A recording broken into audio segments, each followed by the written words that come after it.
পারবি নাকি যোগ দিতে ছন্দে রে, পারবি নাকি যোগ দিতে ছন্দে রে। এই খসে যাবার ভেসে যাবার ভাঙবারি আনন্দে রে, পারবি নাকি যোগ দিতে ছন্দে রে।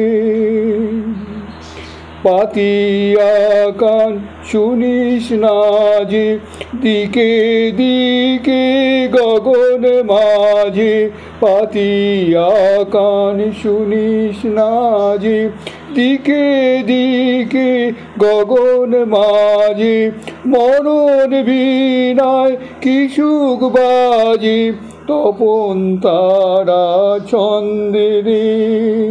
জ্বালিয়ে আগুন ধে ধে জলবারি আনন্দে রে, পাগল করা গানের তানে ধায় যে কোথা কে বা জানে।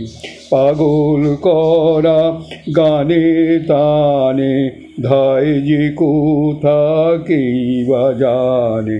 চায় না ফিরে পিছন পানে, রয় না বাধা বন্ধে রে, লুটে যাবার ছুটে যাবার চলবারি আনন্দে রে। পাগল করা গানে তানে ধায় যে কোথা কেই বা জানে।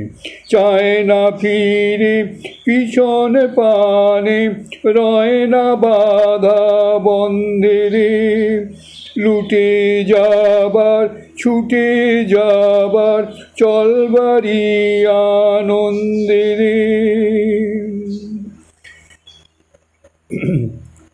আনন্দে রে সেই আনন্দ চরণ পাতে, ছয় ঋতু যে নিতে মাতে, সেই আনন্দ চরণ পাতে, ছয় ঋতু যে নিতে মাতে।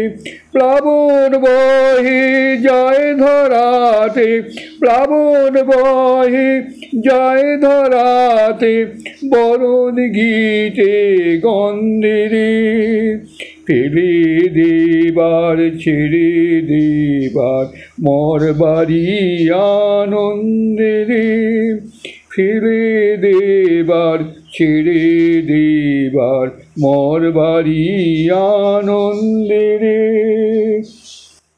এই খসে যাবার ভেসে যাবার ভাঙবারি আনন্দে রে, পারবি নাকি যোগ দিতে ছন্দে রে, পারবি নাকি যোগ দিতে ছন্দে রে। এই মনমতনাথ গঙ্গোপাধ্যায় যিনি এলাকাতে থাকতেন তারই অনুধ্যান চলছে। একদিন মঠে তাঁর কাছে বসে আছি, দু একটি সৌজন্যমূলক কথাবার্তার পর তিনি বেশ কিছুক্ষণ মৌন রইলেন। ওই সময় আমার গুটি কয়েক ব্যক্তিগত সমস্যা ছিল, ভাবছিলাম ওর সাহায্যে সেগুলির সমাধান করে নেব, কিন্তু ওকে আমি সেসব কথা মুখ ফুটে কিছুই বলিনি, কারণ আমার বিশ্বাস ছিল যদি তিনি ঠিক মহাত্মা হন আমার সমস্যাগুলো তিনি ঠিকই বলতে পারবেন, আমার নিজের থেকে কিছুই বলতে হবে না। বসে বসে ভাবছি, হঠাৎ রাখাল মহারাজ বলে উঠলেন, চল একটু হেঁটে আসি। আমরা যখন বেরোলাম তখন সন্ধে হয়নি, সামনের পথটা কিছু দূর গিয়ে বেঁকে গেছে, একটা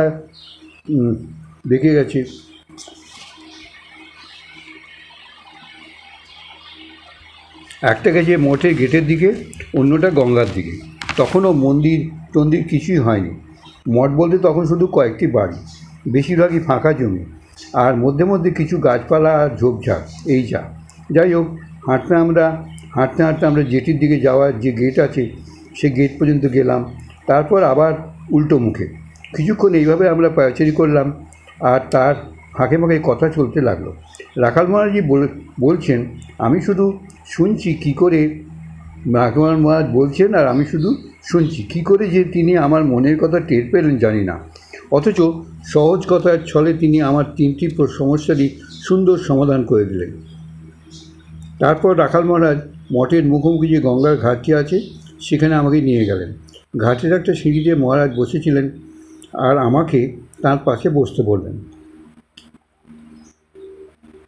তাই আমি এক সিঁড়ি নিচে তার পায়ের কাছে বসলাম, আর বসা মাত্রই ওর প্রতি শ্রদ্ধাভক্তিতে আমি বিহ্বল হয়ে পড়লাম।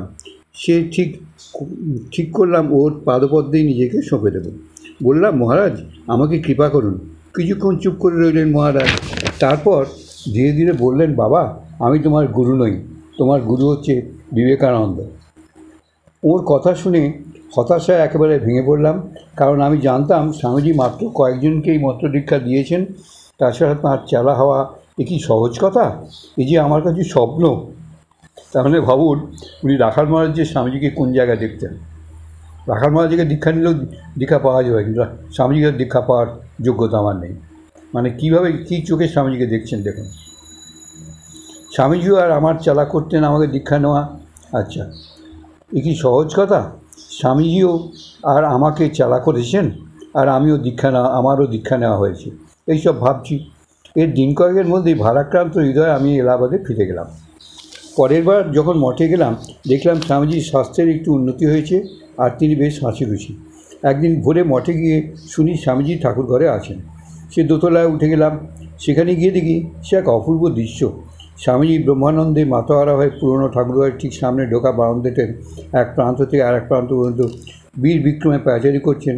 কখনও তাঁর হাত দুটি দ্রুত চলার ছন্দে দুলছে, আবার কখনো তা বরাবরের অভ্যাস মতো বুকের উপর আড়াআড়িভাবে ন্যস্ত। এই ভাব গাম্ভীর্য মুখখানি দেখলাম লাল হয়ে উঠেছে। প্রাণপণে সেই ভাবে চাওয়ার চেষ্টা করেও যেন তিনি আর পাচ্ছেন না। সেই ক্ষিপ্ত পাদচারণার মধ্যে আমি স্পষ্ট শুনলাম তিনি অবিরাম আবৃত্তি করে চলেছেন, গর্জন্তং রাম ও রামেতি, ব্রুবন্তং রাম ও রামেতি। তার তখনকার সেই অন্তর্মুখ ভাব দেখে মনে হচ্ছিল ভক্তি উদ্যমশীল মহাবীর যেন একাগ্রচিত্তে পরমারাধ্য শ্রীরাম সীতার দুয়ারে সতর্ক প্রহরায় নিযুক্ত। শ্রীরামকৃষ্ণ সমর্থিত স্বামীজির প্রাণে ছিল অদম্য শক্তি এবং সম্ভাবনা, এবং সেই শক্তি বলে প্রচুর সেবার অসাধ্য সাধন করতেও কৃতসংকল্প ছিলেন তিনি। সেদিন বিকেলে 10-12 জন ছেলে এলো। দেখে মনে হলো বেশিরভাগ কলেজের ছাত্র। স্বামীজিকে দর্শন করে বলে তারা দোতলায় স্বামীজির ঘরের সামনে গঙ্গার দিকে বারান্দায় এসে জড়ো হলো। কিছুক্ষণের মধ্যেই স্বামীজি ঘর থেকে বেরিয়ে তাদের সঙ্গে এমন মন খুলে কথা বলতে লাগলেন যে উচ্ছল হাসিখুশি স্বামীজিকে সেই মুহূর্তে দেখে মনে হচ্ছিল তিনি যেন ওদেরই উদ্দাম প্রাণচঞ্চল এক যুবক। কথা বলতে বলতে বন্ধুর মতো কারো কারো পিঠে হাত রাখছেন, কারোর কাঁধে আবার মৃদু চাপড় মারছেন। স্বামীকে যখনই দেখি প্রায় সবসময় তিনি গুরুগম্ভীর ভাবস্থ। সেদিন ফুর্তিমান স্বামীজিকে দেখে আমার বিশেষ আনন্দ হচ্ছিল। স্বামীজির পকেটে একটি সোনার ঘড়ি ছিল, আর সেই ঘড়ির সঙ্গে সংযুক্ত একটি খাঁটি সোনার চেন সেদিন তিনি গলায় পরেছিলেন। আহা, সোনার অঙ্গে সোনার সেই চেনটি কি অপূর্ব মানিয়েছিল কী বলবো। একটি ছেলে স্বামীজির গলার চেনটিতে হাত দিয়ে বলে উঠল, বাহ, চেনটি তো ভারী সুন্দর। ওই কথা শোনা মাত্রই স্বামীজির পকেট থেকে ঘড়িটি বের করে চেন শুদ্ধ সেটি ছেলেটির হাতে দিয়ে দিলেন। ছেলেটি তো অবাক। কিছুটা ভ্যাবাচাকা খেয়ে সে তার হাতটা স্বামীজির দিকে বাড়িয়ে দিল। স্বামীজি বললেন, তোর যখন পছন্দ, তোর এটা তোরই, কিন্তু দেখিস বাবা, বিক্রি করিস নি যেন, স্মৃতিচিহ্ন হিসেবে কাছে রাখিস। দেখছেন স্বামীজির হৃদয় দেখছেন? এরম ঘটনা আপনি একটাও পাবেন না।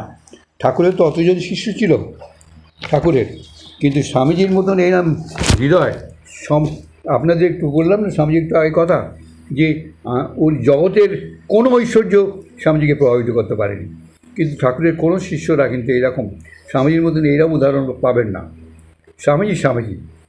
স্বামীজি যে কি মানে অসম্ভবভাবে অন্য সবার থেকে আলাদা। একবার শ্রীমা ওই শরৎ মহারাজের একটা চিঠি পড়ে এত অভিভূত, শরৎ মহারাজের চিঠিটা পড়ে, তো শ্রীমা বললেন, এরকম ব্রহ্মপুরুষ জগতে আরেকটা আছে কিনা সন্দেহ। কিন্তু মা বলবার সময় বললেন, নরেনের পরে জগতে আর একজন এরম ব্রহ্মপুরুষ আছে কিনা সন্দেহ।